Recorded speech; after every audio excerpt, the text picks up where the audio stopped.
भगवान ने कहा कि 1 वर्ष तक कोई मेरी नित्य पूजा न कर पावे, मेरी नित्य पूजा करना चाहिए, नित्य अभिषेक करना चाहिए। 1 वर्ष तक कोई न कर पावे, केवल विधि पूर्वक शिवरात्रि का व्रत कर ले और रात्रि भर जाग कर 4 प्रहर बैठ करके मेरा अभिषेक कर ले, तो उसे वर्ष भर की मेरी पूजा का पुण्य प्राप्त हो जाएगा।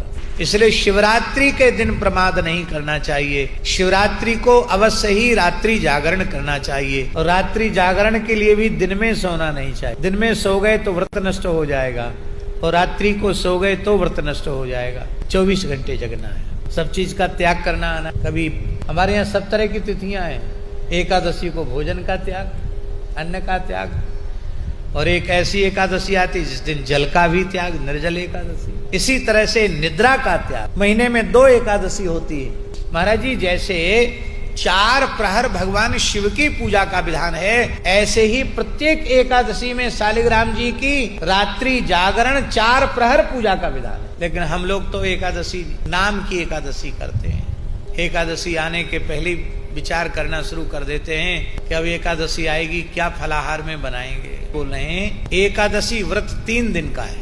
10वीं को एक समय भोजन करना, और द्वादशी को एक ही बार पारायण करना, फिर द्वारा कुछ नहीं लेना, और एकादशी को कुछ न लेना। ये उत्तम एकादशी है, सर्वोत्तम एकादशी है। एकादशी को जल भी न लेना।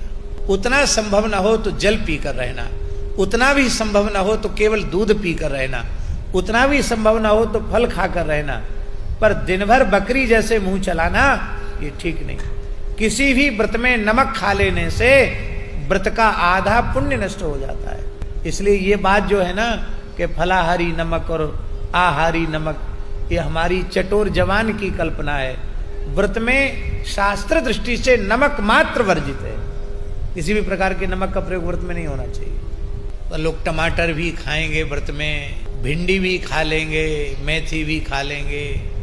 भाई हल्दी में क्या दोष है, हल्दी भी खा लेंगे, सब खाएंगे। एकादशी का स्वांग है, एकादशी नहीं है।